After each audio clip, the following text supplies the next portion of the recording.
À l'ordre, s'il vous plaît, je déclare la séance de la Commission des relations avec les citoyens ouverte.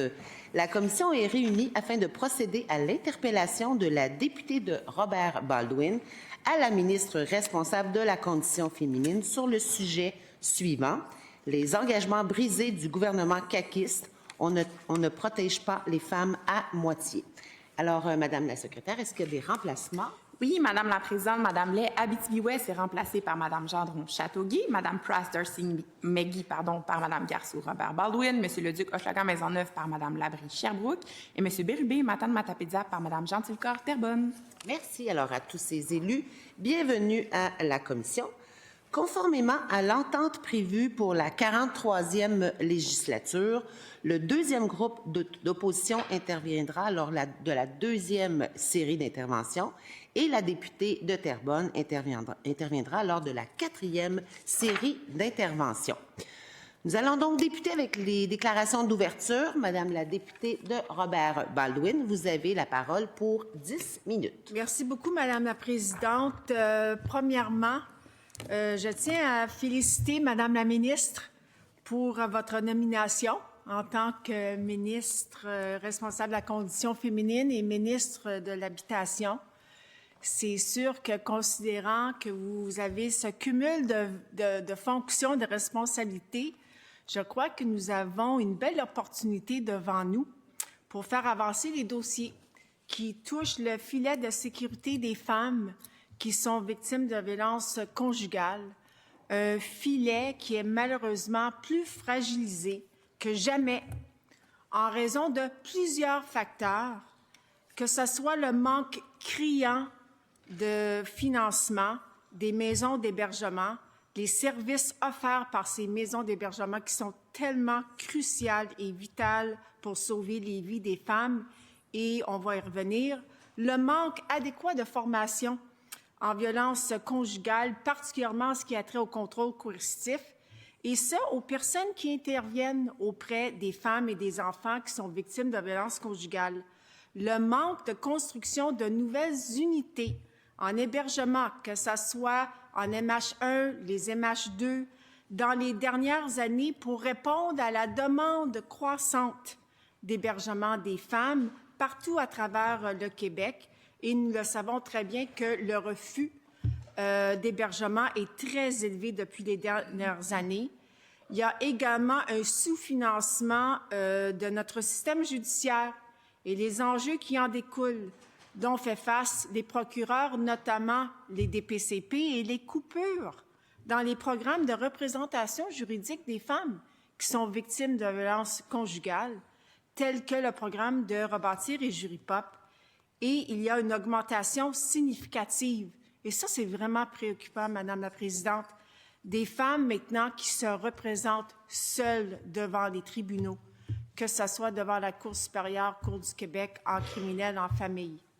Et avant d'élaborer sur ces enjeux, avec mon collègue, le député de l'Acadie et également notre porte-parole en matière de justice, que je tiens à remercier d'être ici avec moi ce matin, nous devons souligner, nous portons tous le ruban blanc ce matin, je crois qu'il faut souligner deux choses. Le 25 novembre, aujourd'hui, qui est la journée internationale pour l'élimination de la violence conjugale à l'égard des femmes, proclamée par l'Assemblée nationale, l'Assemblée générale des Nations unies en 1999. Et nous avons vu ce matin, quand même, dans des articles de journaux qui font en sorte qu'on confirme encore une fois en 2025 des données alarmantes en ce qui a trait aux femmes qui sont victimes de violences dénoncées par l'ONU.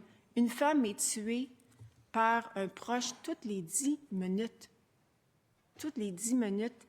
Et aussi le domicile, notre résidence, notre chez-soi, qui est supposé vraiment d'être un refuge, une façon de nous protéger.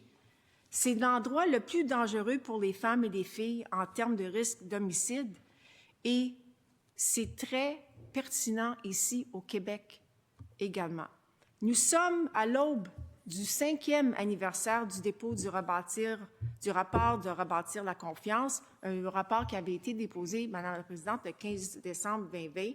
Et évidemment, c'est un rapport qui nous rappelle des travaux du comité transpartisan qui avait été créé dans la foule du MeToo, le Moi aussi, en réaction à l'augmentation de la violence faite aux femmes et aux filles sous toutes ses formes, mais également en réponse aux failles du système judiciaire et du filet de sécurité des femmes victimes de violences. Et l'objectif de ce rapport, avec ses 190 recommandations, était de renforcer la confiance des victimes liées au système judiciaire et d'améliorer non seulement l'accompagnement psychosocial et judiciaire des victimes, mais leur accès à la justice et aussi aux services de soutien offerts par les maisons d'hébergement. C'était très important. Mais malgré, Madame la Présidente, tous les avancées, et je sais, ça s'en vient, les investissements dans le domaine de la violence conjugale. Il y en a eu des investissements, Madame la Présidente. Il y a eu aussi des investissements dans la création des tribunaux spécialisés en matière d'agression sexuelle, de violence conjugale.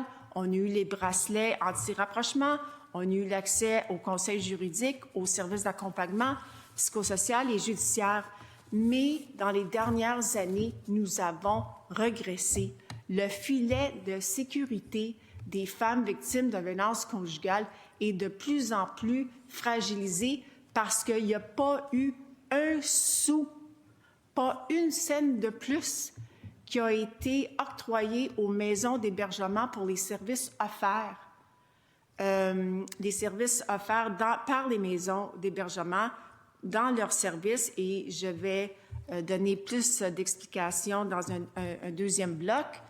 Mais dans les 3 derniers budgets, malgré les augmentations en violence conjugale, malgré le nombre record de féminicides dans les dernières années, malgré les listes d'attente en services externes qui dépassent, on est au-delà du 3 mois, 4 mois, il y en a pour les services externes, on est rendu à 1 an dans certaines régions au Québec. C'est complètement incompréhensible. On ne peut pas continuer à avoir un filet de sécurité qui est si fragilisé. C'est le moment maintenant d'agir et il faut le faire, Madame la Présidente, pour sauver des vies et qu'on n'en ait pas une de plus.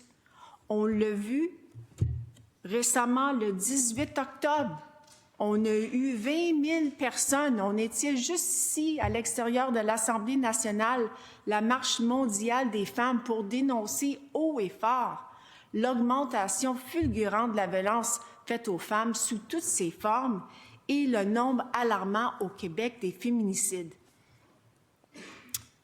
De plus, le regroupement des maisons pour femmes victimes de violences conjugales, qui est un regroupement très important ici au Québec, qui vient en aide aux femmes au quotidien, et les femmes ont lancé une campagne. On ne protège pas les femmes à moitié. Les maisons d'hébergement pour femmes victimes de violences conjugales est plus qu'un toit, c'est un droit.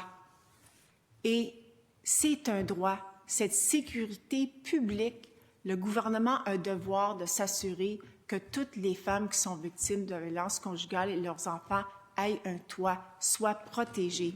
Et ça vient par l'entremise des maisons d'hébergement. Il y en a environ 125 ici au Québec.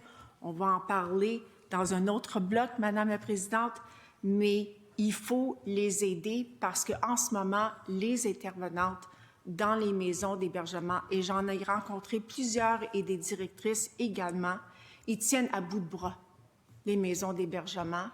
Il n'y a pas assez de personnel.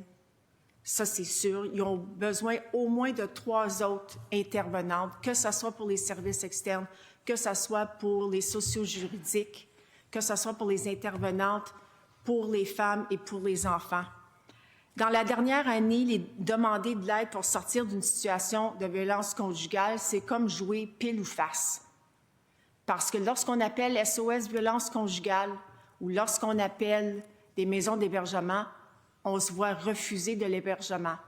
50 000 demandes Dans les 3 dernières années, il faut y penser, là, SOS Violence conjugale a reçu au-delà de 50 000 demandes d'aide dans les 3 dernières années, au-delà de 19 000 demandes en hébergement, et ils ont dû refuser 1 femme sur 2. Donc, 10 000 femmes ont été refusées l'année dernière avec leurs enfants de l'hébergement. Ça, c'est incompréhensible et inacceptable en 2025, surtout lorsqu'une femme a le courage d'appeler. Il faut être présent. On ne peut pas dire à l'autre bout du téléphone, vous allez devoir attendre 3 mois ou 4 mois. C'est inacceptable. Et c'est pour ça que les regroupements des maisons d'hébergement ont eu une demande, ont eu une rencontre avec l'ancien ministre des Services sociaux. La demande était très précise. Les besoins sont criants. On a besoin immédiatement, mise à jour économique. Je sais que c'est aujourd'hui. La demande était très claire. On a besoin de 20 millions actuellement versés, payables d'ici la fin de l'année. C'est important, c'est critique. Merci, Madame la Présidente. Merci beaucoup, Madame la députée.